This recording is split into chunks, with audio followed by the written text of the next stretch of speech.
এ সম্পর্কে আল্লাহ তাআলা দলিল দিচ্ছেন সূরাতুল বুরুজ 30 পারা 85 নম্বর সূরার 4 নম্বর আয়াত থেকে 8 নম্বর আয়াত। আল্লাহ তাআলা বলেন, কুতিলা আসহাবুল উখদুদ, ধ্বংস হয়েছিল কুণ্ডের অধিপতিরা, আন্নারি যাতিল ওয়াকুদ, ইন্ধন পূর্ণ যে কুণ্ডে ছিল আগুন, ইজহুম আলাইহা কুউদ, যখন তারা এর পাশে উপবিষ্ট ছিল, ওয়াহুম আলা মা ইয়াফআলুনা বিল মুমিনিনা শুহুদ, তারা মুমিনদের সাথে যা করেছিল তারা তা প্রত্যক্ষ করছিল। ওয়ামা নাকামু মিনহুম ইল্লা আন ইউমিনু বিল্লাহিল আজিজিল হামিদ।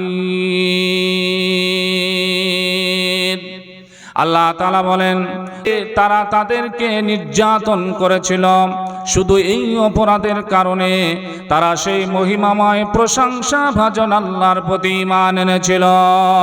এছাড়া তাদের কোনো অপরাধ ছিল না, তারা আল্লাহর প্রতি ঈমান এনেছিল, আল্লাহকে রব বলে মেনে নিয়েছিল, আল্লাহকে সৃষ্টিকর্তা বলে মেনে নিয়েছিল। এছাড়া তাদের আর কোনো অপরাধ ছিল না।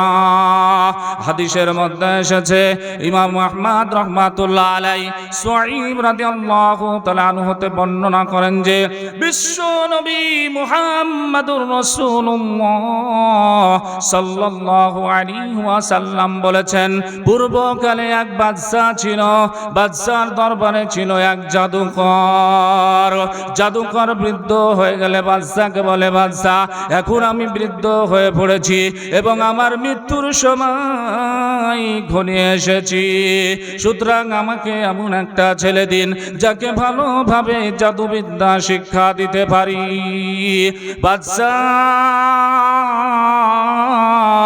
একটি মেধাবী বালককে জাদুবিদ্যা শিক্ষা করার জন্য জাদুকরের নিকট পাঠায়। বালকটি তার শিক্ষা গুরুর বাড়ি যাওয়ার পথে এক সাধকের আস্তানার পথ দিয়ে যেত। সাধক ওই আস্তানায় বসে আল্লাহর ইবাদত করত, আবার কখনো জনগণের উদ্দেশ্যে ওয়াজ নসিহত করত। বালকটি পথের পাশে দাঁড়িয়ে ইবাদত করার পদ্ধতি দেখত, আবার কখনো ওয়াজ নসিহত শুনত। এ কারণে জাদুকরের কাছেও সে মার খেত এবং বাড়িতে বাপ মায়ের কাছেও মার খেত। জাদুকরের কাছে যেমন দেরি করে পৌঁছাতো, বাড়িতেও তেমনই দেরি করে ফিরত। একদিন সে সাধকের কাছে তার দুরা অবস্থার কথা বর্ণনা করলো। সাধক তাকে বলে দিলেন, জাদুকর দেরির কারণ জিজ্ঞেস করলে বলবে, মা বাড়ি থেকে দেরি করে আসতে দিয়েছি। আবার মায়ের কাছে গিয়ে বলবে, জাদুকর দেরি করে ছুটি দিয়েছেন। এমনই ভাবে বালকটি একদিকে জাদুবিদ্যা আর অন্যদিকে ধর্মবিদ্যা শিক্ষা করতে লাগলো। একদিন সে দেখলো যে তার চলার পথে একটি ভয়ঙ্কর জানোয়ার পথ আগলে বসে আছে। সে মনে মনে চিন্তা করলো যে একটা বেশ সুযোগ পাওয়া গেছে, দেখা যাক আল্লাহর কাছে জাদুকরের ধর্ম অধিক পছন্দনীয় নাকি সাধকের ধর্ম পছন্দনীয়। এটা চিন্তা করে সে একটি বড় পাথর তুলে ওই জানোয়ারটির প্রতি নিক্ষেপ করলো। হে আল্লাহ, যদি আপনার কাছে জাদুকরের ধর্মের চেয়ে সাধকের ধর্ম অধিক পছন্দনীয় হয়, তাহলে এই পাথরের আঘাতে ওই জানোয়ার জানোয়ারটিকে মেরে ফেলুন, যাতে জনসাধারণের উপকার থেকে রক্ষা পেয়ে পথ চলতে পারে। পাথরের আঘাতে ওই জানোয়ারটি মারা গেল। সুতরাং লোক চলাচল স্বাভাবিক হয়ে গেল। আল্লাহ প্রেমিক সাধক বালকটির ওই খবর শুনতে পেয়ে সে তার শিষ্যকে বলল, হে প্রিয় বৎস, তুমি আমার চেয়ে অধিক উত্তম। এবার তোমাকে আল্লাহর পক্ষ থেকে নানাভাবে পরীক্ষার সম্মুখীন হতে হবে। সে পরীক্ষার সম্মুখীন হলে আমার সম্বন্ধে কারো কাছে কিছু প্রকাশ করবে না, কারোর কাছে কিছু বলবে না। বালকটির কাছে নানা প্রয়োজনে লোক আসতে শুরু করলাম। জন্ম থেকে অন্ধ ব্যক্তি দৃষ্টি শক্তি ফিরে পেতে লাগলো, কুষ্ঠ রোগী আরোগ্য দান করতে লাগলো, এছাড়া আরো অন্যান্য অসুখ বিসুখ ভালো হতে লাগলো। বাদশার এক অন্ধ মন্ত্রী ছিল, সে তার খবর শুনতে পেয়ে বহু মূল্যবান উপহার সম্পদ নিয়ে বালকটির কাছে হাজির হয়ে বলল, আপনি আমার চোখের দৃষ্টি শক্তি ফিরিয়ে দিতে পারলে এসবই আপনাকে আমি দিয়ে দেব। বালকটি উত্তরে বলল, দৃষ্টি শক্তি ফিরিয়ে দেওয়ার শক্তি আমার নেই, দৃষ্টি শক্তি ফিরিয়ে দিতে পারেন একমাত্র আমার আল্লাহ।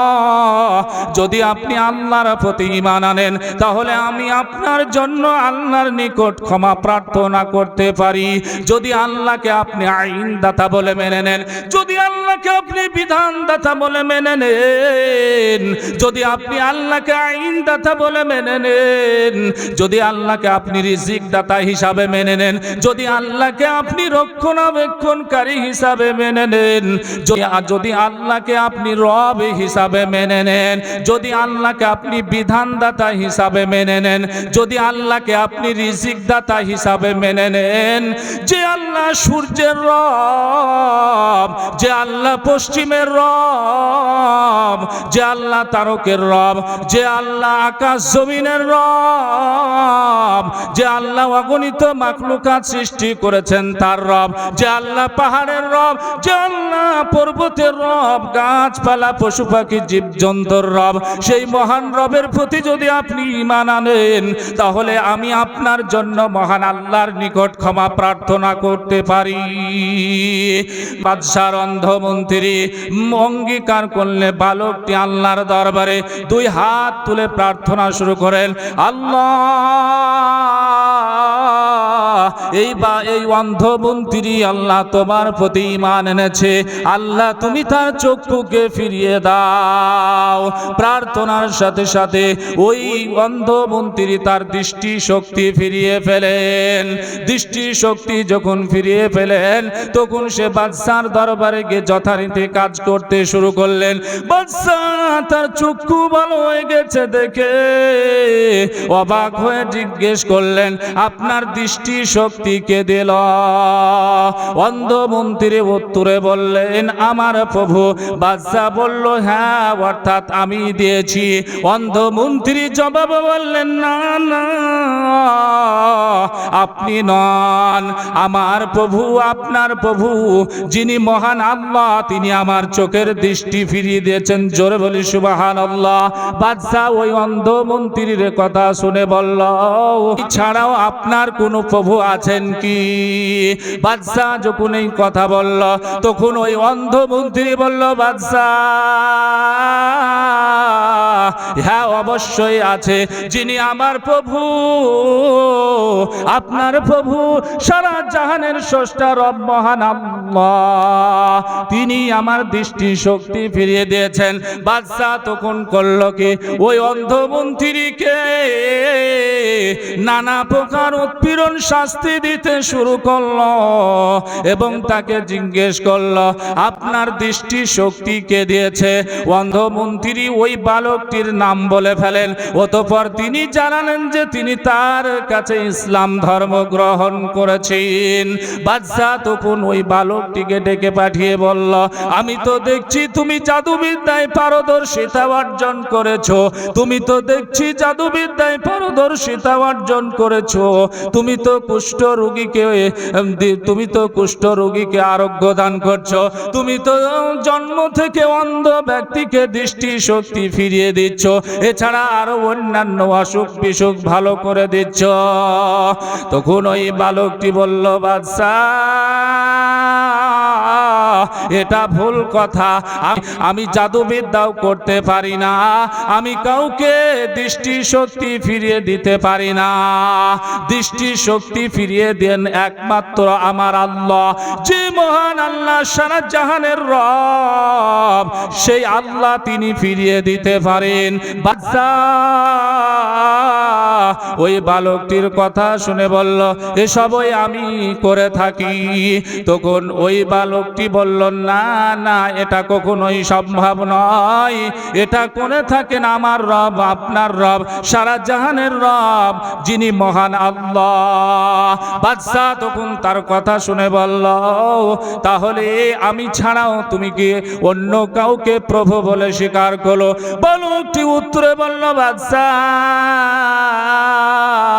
হ্যাঁ, অবশ্যই আমি আপনাকে ছাড়াও অন্য কাউকে প্রভু বলে স্বীকার করি, যিনি আসমান সৃষ্টি করেছেন, যিনি জমিন সৃষ্টি করেছেন, যিনি পাহাড় পর্বত নদী নালা সৃষ্টি করেছেন, যিনি বিশ্বজাহানকে পরিচালনা করেন, সেই মহান আল্লাহকে আমি রব বলে মানি।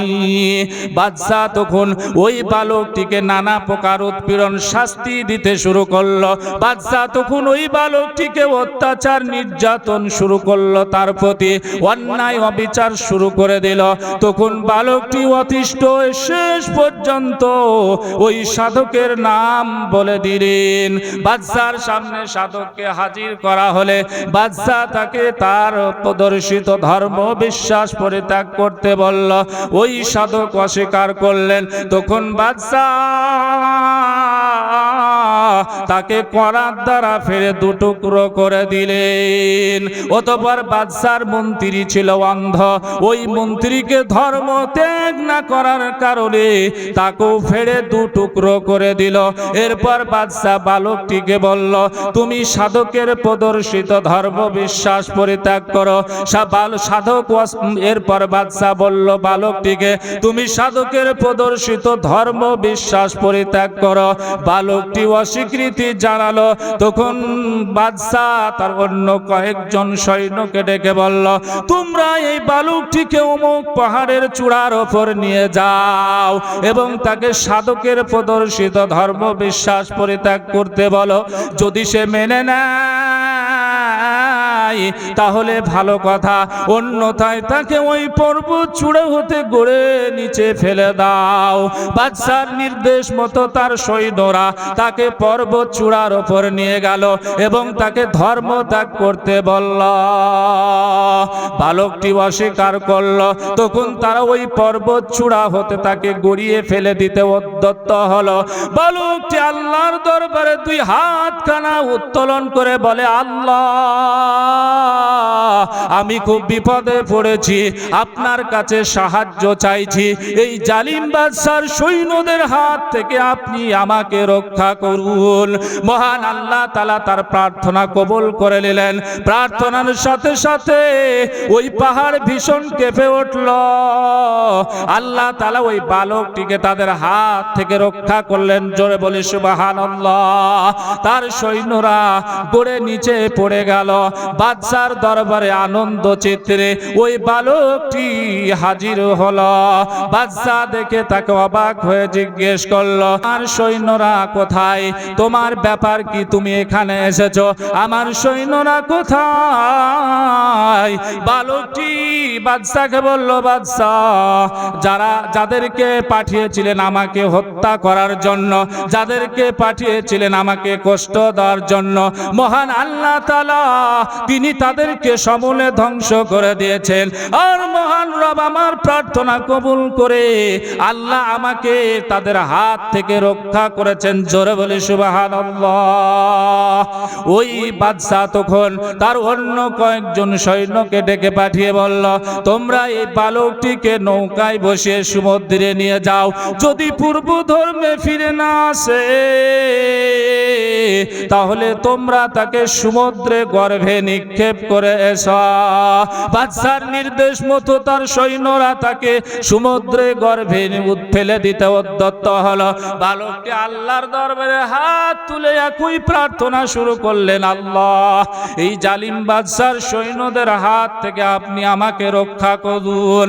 প্রার্থনার সাথে সাথে এমন ভীষণ ঢেউ উঠল, তারা ওই সমুদ্রে নিমজ্জিত হলো। আল্লাহ তাআলা ওই বালকটিকে রক্ষা করলেন। বালকটি নিরাপদে কিনারায় উঠে এলে বাদশার দরবারে হাজির হলো। বাদশা থেকে অবাক হয়ে দেখে জিজ্ঞেস করলো, তুমি এখানে কিভাবে এলে, অথবা আমার সৈন্যরা কোথায়? বালকটি উত্তরে বলল, বাদশা, যাদেরকে আপনি পাঠিয়েছিলেন আমাকে হত্যা করার জন্য, মহান আল্লাহ তাআলা তাদেরকে ধ্বংস করে দিয়েছেন, আর তিনি আমাকে তাদের হাত থেকে রক্ষা করেছেন। অতঃপর বাদশাকে বালকটি বলল, বাদশা, আপনি যতই বুদ্ধি খাটান না কেন, আপনি যতই কৌশল করেন না কেন, আপনি যতই ষড়যন্ত্র করেন না কেন, আপনি আমাকে কখনোই হত্যা করতে পারবেন না। তবে হ্যাঁ, আপনি আমাকে হত্যা করতে পারবেন আমি যে পদ্ধতিতে বলি, সেই পদ্ধতিতে চেষ্টা করলে আমার প্রাণ বেরিয়ে যাবে। বাদশা বলল, কি করতে হবে বলো? ও তখন ওই বালকটি বলল, বাদশা, একটি ফাঁকা ময়দানে সমস্ত মানুষকে সমবেত করুন এবং একটা গাছের গুড়ির সাথে আমাকে শক্ত করে বেঁধে ফেলুন এবং আমার তুন হতে একটি তীর বের করে ওই সেই তীর নিক্ষেপের সময় নিম্নের বাক্যটি পাঠ করুন, বিসমিল্লাহি রব্বি হাজাল গোলাম। হে আল্লাহ, এই তীর আপনার নামে নিক্ষেপ করছে, যিনি এই বালকের রব। তাহলে সেই তীর আমার দেহে বিদ্ধ হবে, অতঃপর আমার প্রাণ বেরিয়ে যাবে। বাদশা বলল, তাই নাকি? তখন বালকটি বলল, হ্যাঁ বাদশা। বালকটির কথা মতো বাদশা তাই করল। একটি তীর তার তুন থেকে বের করে কপালের এক পাশে বিদ্ধ হলে বালকটি ওই আঘাতপ্রাপ্ত স্থানে তার হাত চাপা দিলেন। সঙ্গে সঙ্গে সে শাহাদাত বরণ করল। শহীদ হওয়ার সাথে সাথে সমবেত জনতা ওই বালকটির ধর্মকে বিশ্বাস করে নিল এবং সমস্ত জনতা উচ্চ স্বরে আওয়াজ দিয়ে বলল, বাদশা, আমরা এই বালকটির রবের প্রতি ঈমান আনলাম, আমরা এই আল্লাহর প্রতি ঈমান আনলাম যে মহান আল্লাহ সারা বিশ্ব জাহানকে পরিচালনা করেন, যিনি বিশ্ব জগতের রব, যিনি বিশ্ব জগতের স্রষ্টা, যিনি মানুষ সৃষ্টি করেছেন, আসমান সৃষ্টি করেছেন, জমিন সৃষ্টি করেছেন, সেই আল্লাহর প্রতি আমরা ঈমান আনলাম। বাদশার সভাসদবর্গরা দেখে অবাক হয়ে জিজ্ঞেস করলো, বাদশার সভাসদবর্গরা ভীত সন্ত্রস্ত হয়ে পড়ল, তারা চিন্তিত হয়ে পড়ল। বাদশাকে বলল, বাদশা, আমরা তো এই বালকটির ব্যাপার কিছুই বুঝতে পারলাম না। আমরা যাকে ধর্মের প্রচার লাভের আশঙ্কায় হত্যা করার চেষ্টা করেছিলাম, হিতে বিপরীত ঘটে গেল, সবাই যে মুসলমান হয়ে গেল।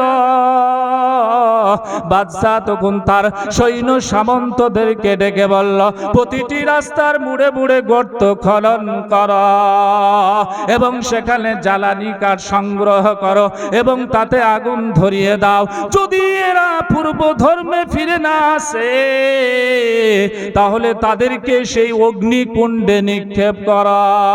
বাদশার নির্দেশ মতো তার সৈন্যরা প্রতিটি রাস্তার মুড়ে মুড়ে গর্ত খনন করলো এবং সেখানে গর্ত খনন করে জ্বালানি কাঠ সংগ্রহ করলো এবং তাতে আগুন ধরিয়ে দিল। বাদশার নির্দেশ মতো তারা ওই মুমিনদেরকে অগ্নিকুণ্ডে নিক্ষেপ করতেছিল। তখন মুসলমানরা ওরা অসীম ধৈর্যের পরিচয় দিয়েছিলেন। তারা বললেন, আমরা আল্লাহ ছাড়া কারো প্রতি ঈমান আনবো না, আমরা কোনো বাতিলের কাছে মাথা নত করব না, আমরা কোনো তাগুতের কাছে মাথা নত করব না।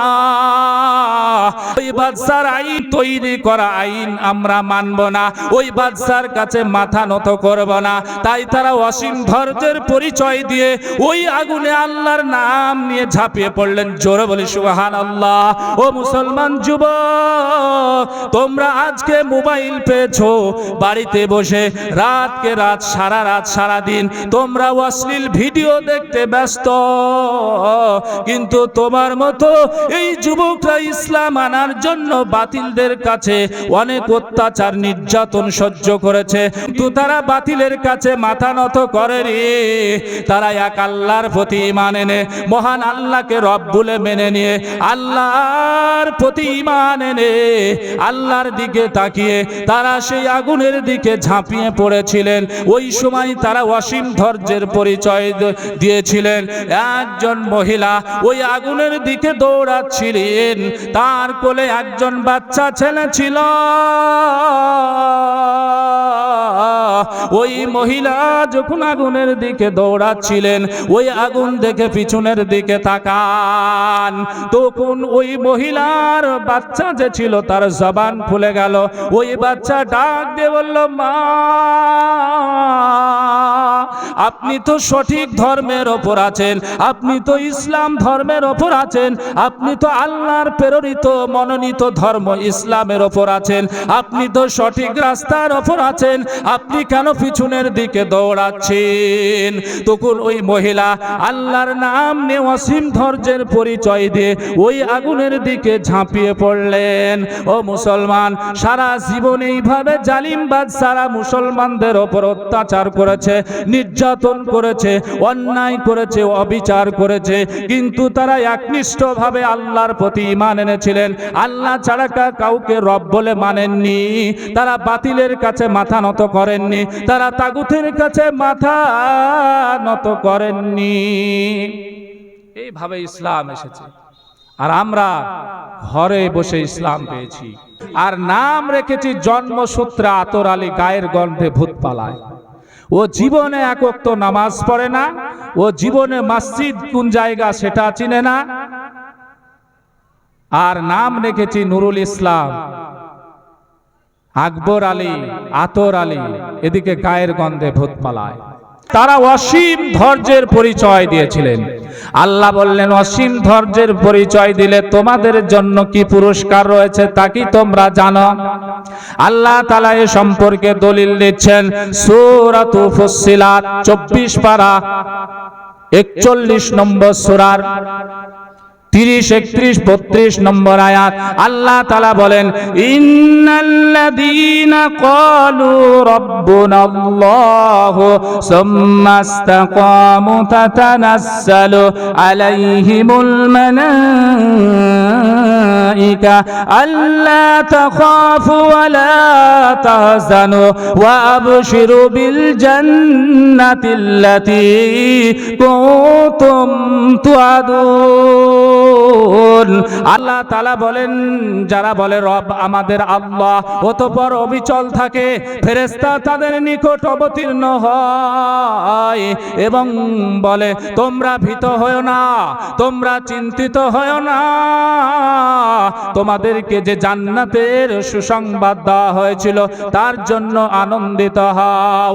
এরপর আল্লাহ তাআলা বলেন সূরাতুল ফুসসিলাত পারা নম্বর 24, 41 নম্বর সূরার 31 নম্বর আয়াত, নাহনু আউলিয়াউকুম ফিল হায়াতিদ দুনিয়া ওয়া ফিল আখিরা ওয়া লাকুম ফিহা মা তাশতাহি আনফুসুকুম ওয়া লাকুম ফিহা মা তাদদাউন। ফেরেশতারা বলে আমরা তোমাদের পার্থিব জীবনে ও আখিরাতে বন্ধু, তোমাদের জন্য সেখানে রয়েছে যা কিছু তোমাদের মন চায়, তোমাদের জন্য সেখানে রয়েছে যা কিছু তোমরা আপ্যায়ন করবে, যা কিছু তোমরা ফরমাইশ করো। ফেরেশতাগণ মৃত্যুর সময় মুমিনদেরকে বলে আমরা যেমন পার্থিব জীবনে তোমাদের বন্ধু ছিলাম, আমরা আল্লাহর নির্দেশে তোমাদেরকে সৎ পথে পরিচালিত করতাম, আমরা তোমাকে আল্লাহর নির্দেশে কল্যাণের পথ দেখাতাম, আমরা তোমাদেরকে আল্লাহর নির্দেশে রক্ষণাবেক্ষণ করতাম, অনুরূপভাবে আমরা তোমাদের আখিরাতে সঙ্গী হিসাবে থাকব। জোরে বলি সুবহানাল্লাহ। তোমাদের ভয় ভীতি দূর করব, কবরে থাকব, হাসরে থাকব, কিয়ামতের ময়দানে থাকব, ফুলসিরাতের ওপর তোমাদের সঙ্গে সঙ্গী হিসাবে আমরা থাকব। তোমরা যতক্ষণ পর্যন্ত না ওই সুখময় জান্নাতে প্রবেশ করবে ততক্ষণ পর্যন্ত আমরা তোমাদের থেকে আলাদা হব না, পৃথক হব না। এরপর আল্লাহ তাআলা বলেন নুজুলাম মিন গফুরির রহিম, এটা হবে দয়াময় ক্ষমাশীল আল্লাহর পক্ষ থেকে আপনার আপ্যায়ন। কার পক্ষ থেকে? আল্লাহর পক্ষ থেকে। কাদের জন্য? যারা রব বলে আল্লাহকে মেনেছে। হযরতে আবু বকর সিদ্দিক রাদিয়াল্লাহু তাআলা আনহু বলেন তার সামনে যখন এই আয়াত তেলাওয়াত করা হলো তখন তিনি বলতেন এই আয়াত দ্বারা ওই লোকদেরকে বোঝানো হয়েছে যারা কালিমা পাঠ করার পর আর কখনো শরীক করেনি, আর কখনো আল্লাহর সঙ্গে শরীক করেনি, তাদের